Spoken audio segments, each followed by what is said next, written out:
Hello, Supernatural Night students. I love that title.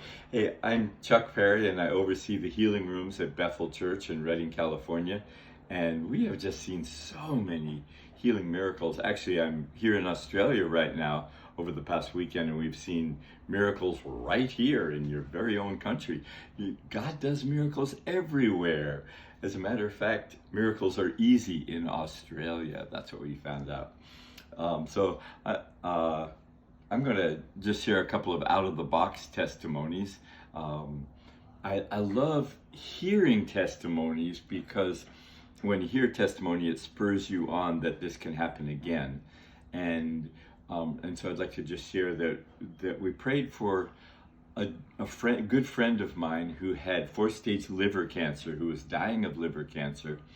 And my wife and I went and visited him. He was sick. He was gaunt and had lost an immense amount of weight. He looked like he was skin and bones. His skin was kind of a yellowish green. The whites of his eyes were brownish yellow. He was really sick. They said he was dying. And so as soon as I saw him, my heart just went out to him, and I just reached out and hugged him. And he was been my friend since we were in our 20s, and now, at that point we were in our 60s. And so I just hugged him, and for 4 days I just hugged him every chance I could. I just wrapped my arms around him. I'd ask him, "Hey, how's this for you? Is this weird?" And he goes, "No, I like it. It feels really good." And after 4 days, his skin color turned pink. He could breathe again. He got up. We went horseback riding. We did chores. We fed the animals on this farm. He just was energized and came back into life.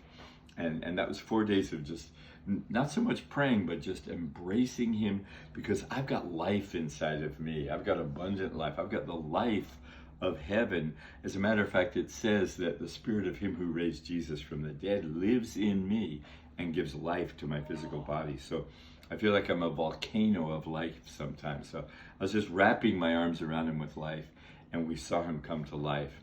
My wife and I were so excited, we went to visit another friend the very next day who also had 4-stage liver cancer, and he was in bed, super weak. He got up and came into the living room to visit with us, but he could barely stay up. He sat down on a chair, and my wife and I sat on either side of him.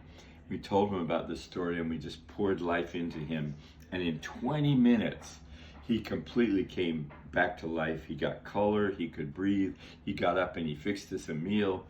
He asked if we would go to his doctor's appointment with him the next day. So we did, and the doctor said, "I don't know what happened, but all your numbers have come down to, whatever normal is for those numbers." And so we just saw him come to life. And so later that year, I was at a healing conference in the United States, and this couple came up to me and they said, "Hey, would you come and pray for our friend? He has 4-stage liver cancer." When I heard it, I just went, "Yes! Oh, I'm so excited." And I'm not excited and happy that he has cancer. I'm excited and happy because I've heard testimonies and seen those testimonies of it being healed. So I went to this young man, and his whole belly was just distended and bloated and full, and he had tubes coming out to drain fluid from his organs, and his face was just like ashen, and he was weak. And so I said, "Hey, let me tell you these testimonies." And I told him those 2 stories, and then I said, "I want you to go ahead and put your hands on your belly, and I'm going to put my hands on your belly, and when I count to 3, we're going to declare life." And he said, "Okay." And so we did that, and I said, 1, 2, 3, life. And as we declared life, all of a sudden his whole upper cavity just went and shrunk up. And he goes, "Oh, the pressure's off, I can breathe." But his lower intestines were still all bloated and still full.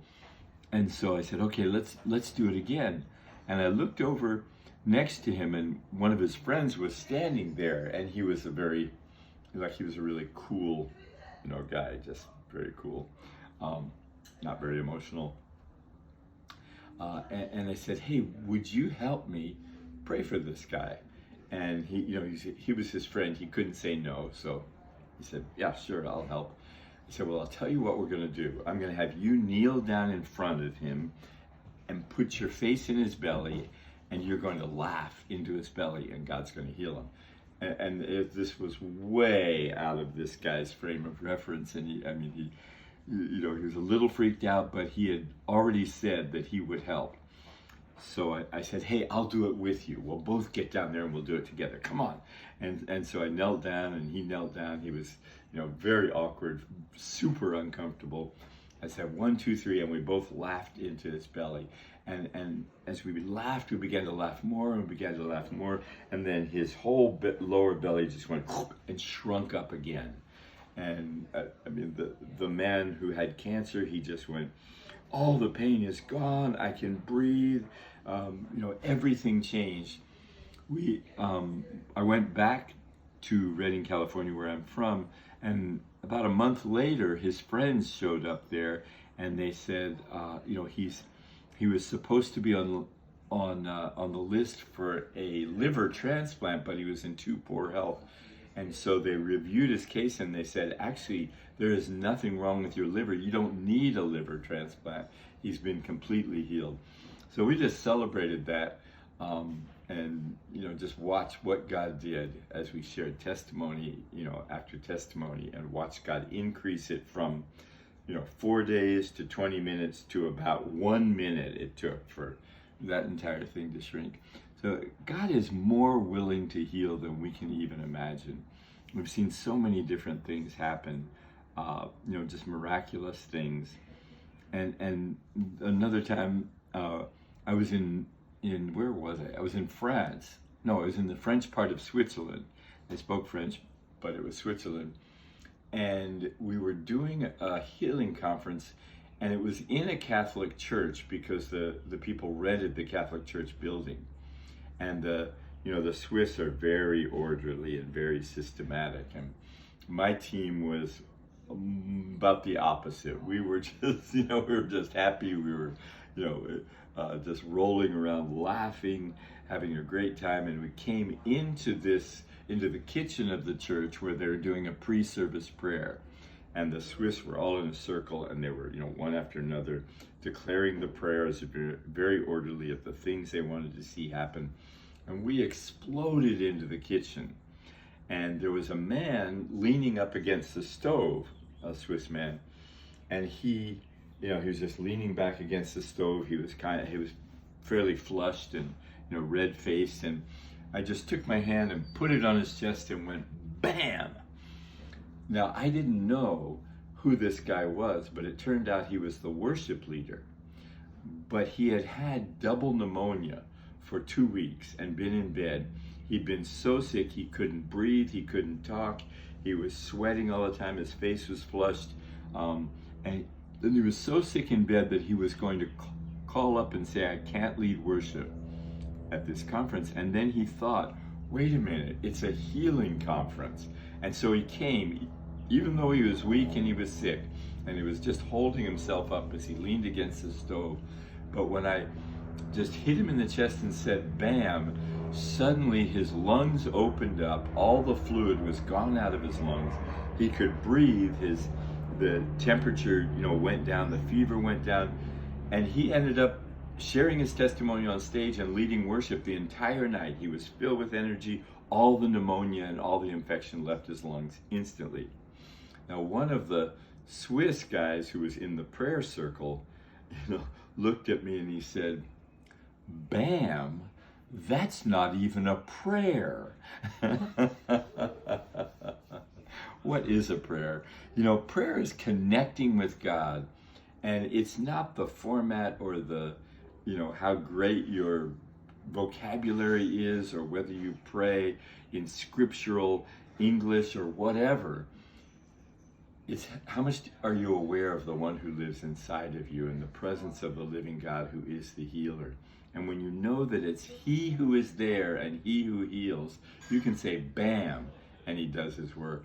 Because so many times, like, laughing into someone's stomach or, hugging somebody or declaring bam, it's just the overflow of the relationship with God that I know I have, and I know his presence, and I'm just releasing that presence into something for him to do what he does, because I can't heal anybody. So I just want to encourage you that healing is easier than you think.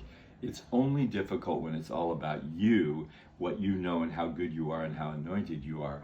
When it's all about him and him in you and him who is the healer, loves to heal, came to heal, is willing to heal, and we just let him be him, and we step out of the way, it bypasses all our intellectual control and our linear logical thinking, and a miracle comes in. Because you see, healing isn't linear logical thinking.